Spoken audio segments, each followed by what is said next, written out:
I was about to turn 20, and I had never stepped out of India.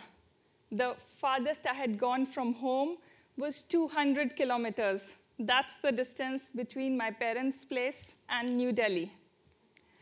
I remember it was summer of 2009 when a senior at school introduced me to the concept of a student exchange program. I did not have the remotest idea of what it meant, but it aroused my curiosity. Without thinking too much, I just decided to follow my senior and chose France for my first study abroad trip. It was going to be my first time out of India. I was going to École des Mines de Douai.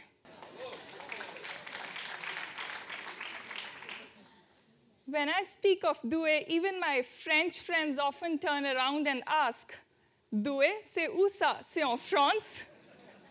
Yes, in France, in the north, right next to Lille. I remember when I reached Douai, people would often ask me, Tu viens d'arriver?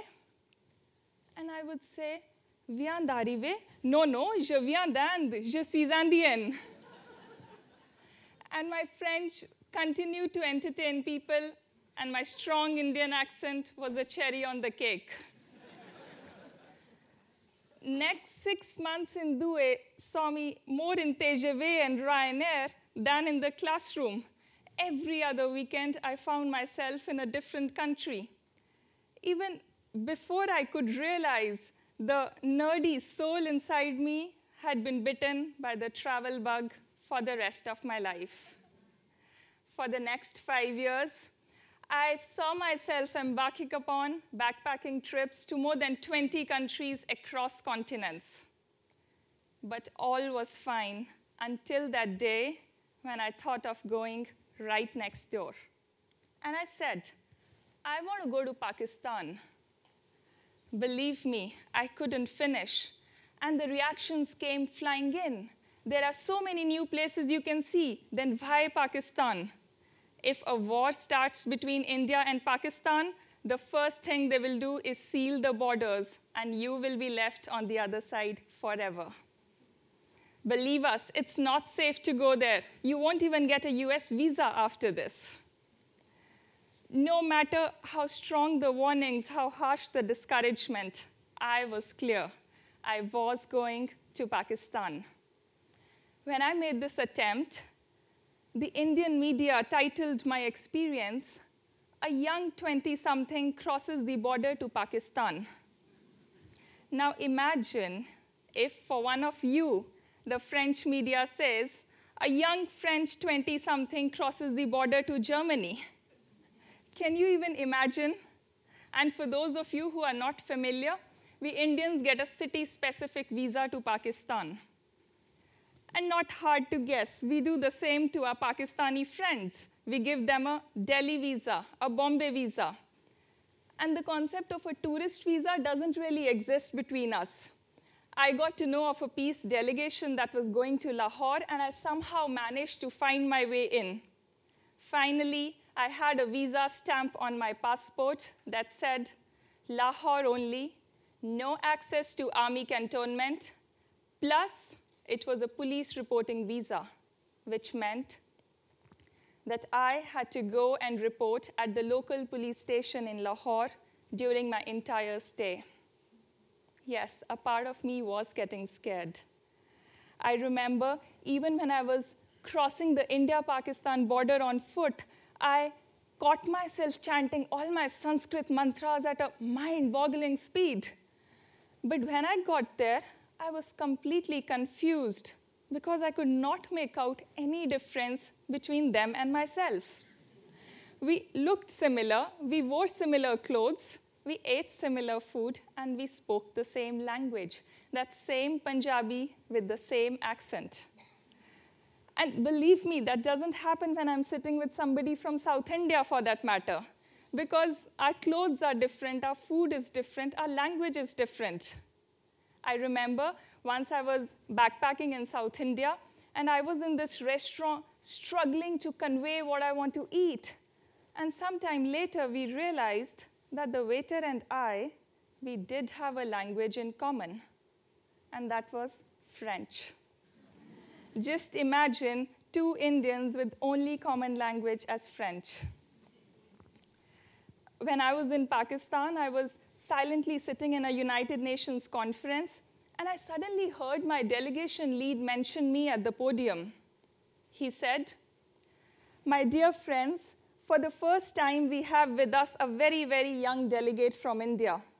Though she was amazingly excited to be here, some part of her did tell me that she feared that some Pakistani would blast her into pieces if he knew she was an Indian." He said, "My friends, I applaud her decision to come with us and leave this up to you now to prove her fears wrong." The huge audience at United Nations, they put their hands together for me, and I stood up meekly to show my terror-stricken face. 2 days in, and I was already regretting that I had just a week-long visa.